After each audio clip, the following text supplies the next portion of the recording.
One of the biggest shock for me growing up as an adult or growing up becoming an adult is realizing that I have become my parents. We used to be so angry, like as teenagers, when we realized certain things that our parents had done and that were not done right. You, we feel sad, we judge them sometimes, and some of us even keeps a grudge. Some of us are currently not talking to our parents because of certain things that they did to us that we did not like or how they trained us.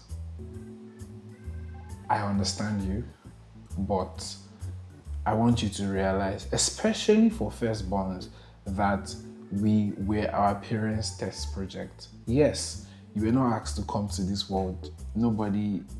You didn't beg them to bring you to the world.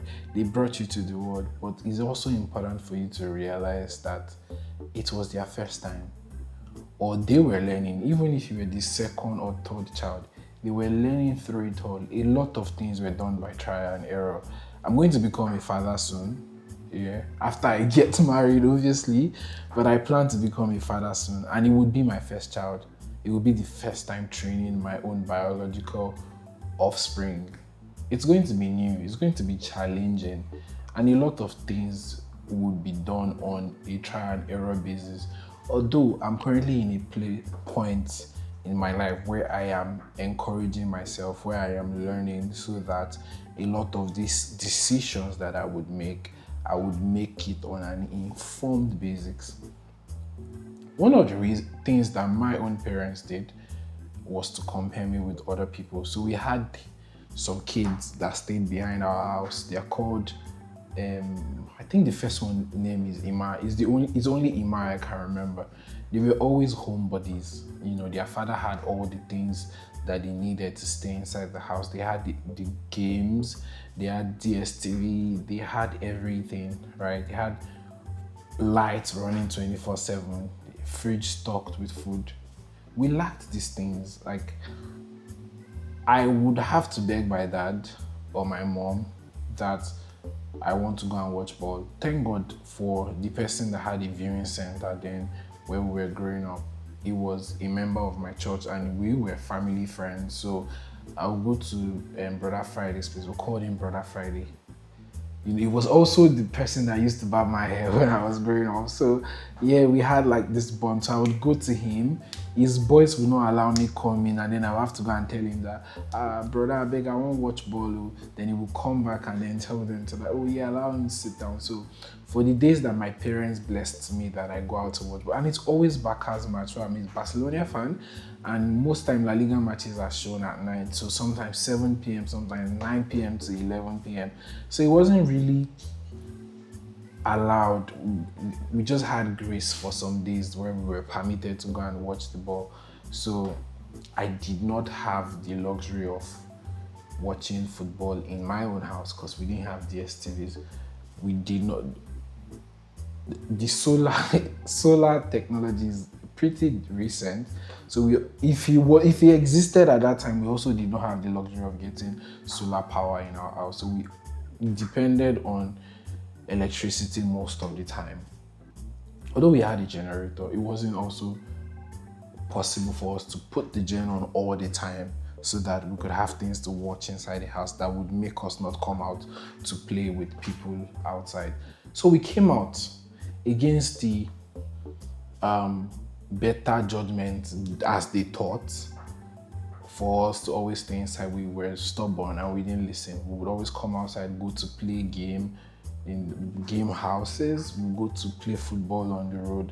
And what happens is that my dad would always beat me when he catches me outside playing instead of being inside the house as he wanted. So sometimes I ended up jumping the fence to get home, to get inside the compound before he gets inside the compound. So when our neighbor knows that we're still outside and our dad is almost at home, they would always try to get him into small talks so that we can use the fence and then get into the house and just sit like we were inside the house all day. To a large extent, I felt like it was unfair to me and my siblings growing up because we didn't have we had to steal those little pocket of spaces to actually be a child and play with our friends and stuff. But growing up now, I understand better, and I do not think I would judge him as much as I did while I was young and naive. We lived in a very hostile environment, so that was the best way. He thought he could protect us from the dangers of where we lived.